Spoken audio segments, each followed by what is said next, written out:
Hello everyone, hi అందరికీ. ఈరోజు చాలా హ్యాపీ మూమెంట్గా ఉన్నాను కదా, నా ఫేస్ చూస్తేనే అర్థమవుతుంది కదా. అంటే ఈరోజు చెప్పే టాపిక్ అలాంటిది అనమాట. మంచి ఫుల్ జోష్ వచ్చే టాపిక్. ఓకే, ఏంటంటారా? యాక్చువల్గా నేను ఒక 10 days బ్యాక్ ఒక సెషన్కి వెళ్ళాను అనమాట. అంటే స్కూల్లో 9th-10th పిల్లలకి ఒక 1 hour 1.5 hour సెషన్ ఇవ్వడానికి వెళ్ళాను అనమాట.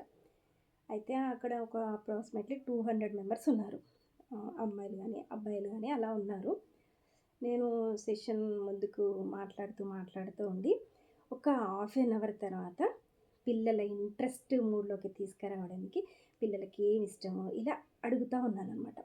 అయితే అమ్మాయిలు కూడా బైకు, అబ్బాయిలు బైకు, కార్లు ఇలా చెప్పుకొచ్చారు. అయితే నేను టాపిక్ చెప్పి నేను అన్నాను అమ్మాయిలకి, ఓహో సూపర్ కదా, మరి అబ్బాయిలు బైక్ వేసుకొచ్చాడంటే అమ్మాయిలు ఇంకా వావ్ ఫ్లాట్ కదా అన్నాను. అమ్మాయిలు మేడం అనేసి అన్నారు. అన్నీ నవ్వారు. నవ్వి మేడం ఆ స్టంట్లు వేస్తుంటే మస్తు అనిపిస్తుంది మేడం, రేసింగ్ మీద వెళ్తారు కదా మేడం, అబ్బా సూపర్ మేడం అని చెప్తున్నారు.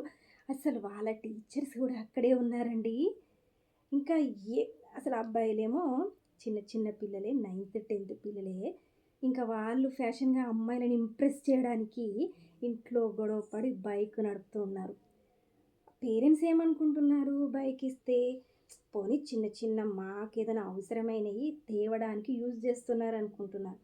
కానీ పిల్లలు ఇక్కడ అమ్మాయిలని మమ్మల్ని చూస్తారు, బైక్ నడుపుతుంటే మమ్మల్ని చూస్తారు అన్న ఫీలింగ్తో అబ్బాయిలు బుల్లెట్ బైక్ కానీ స్పోర్ట్స్ బైక్, నాకు బైక్ల పేర్లు కూడా తెలియదు చక్కగా నాకు. అయితే స్టంట్ అంటే కూడా నిజంగా తెలియదు. ఆ పిల్లని చూస్తే నాకు మోయ్ అనిపించింది. అయితే అంత ఉన్నారు అబ్బాయిలు అలా వేసుకెళ్తూ ఉంటారు కదా, అంటే అవును మేడం చెప్తున్నారు. అమ్మాయిలేమో ఇంకా అవును మేడం వాళ్ళు నడుపుతుంటే మస్తు అనిపిస్తుంది మేడం అని చెప్పేస్తున్నారు. దేవుడా అనుకొని నేను ఇంకా ఒక మాట చెప్పేశాను, ఎస్ అసలు ఎంత బాగుంటుంది కదా బైక్ లైఫ్. అబ్బాయిలేమో బైక్ నడుపుతూ ఉంటే ఇంకా అమ్మాయిలు ఇష్టపడేసి ఇంకా ఓకే ప్రపోజ్ చేసేస్తూ ఉంటారు కదా, మీరు బ్యాక్ సైడ్గా కూర్చో, ఇంకా లైఫ్ అంతా బైక్ మీదే తిరగండి ఇంకా అన్నాను. ఇంకా లైఫ్ అంతా ఆయన నడుపుతూ ఉంటాడు, మీరు వెనక కూర్చోండి, మనకు డబ్బులు ఎందుకు, మనకు చదువు ఎందుకు, మనకి ఇంకెవరు అవసరం లేదు కదా, ఆ బైకే తిండి పెడుతుంది, ఆ బైకే అన్నీ చూసుకుంటుంది లైఫ్లో అన్నాను. అప్పుడు షాక్ అయి చూస్తున్నారు ఇంకా. కదా అండి, నిజమే కదా. మరి పిల్లలు తెలియకుండా ఏదో అట్రాక్షన్లోకి వెళ్ళిపోతున్నారు.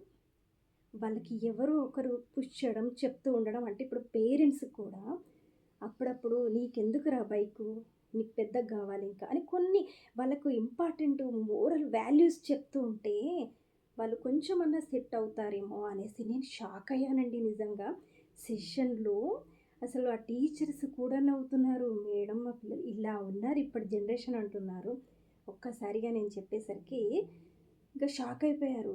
ఇంకేదొద్దు మనకు తిండి బైకే పెడుతుంది, మనం బైక్ అబ్బాయి నడుపుతుండాలి, అమ్మాయిలు వెనక కూర్చోవాలి, జీవితాంతం అదే పని చేయండి అని చెప్పాను. నోరెప్పలు పెట్టేసి చూసేసారండి. ఇంకా తర్వాత మెల్లగా ముందుకి టాపిక్ తీసుకెళ్ళి వాళ్ళని కొంచెం మోటివేట్ చేశాను, స్టడీ గురించి కానీ మీరు ఎలా చదువుకోవాలి అనేసి ముందుకు తీసుకెళ్ళాను. Okay, thank you.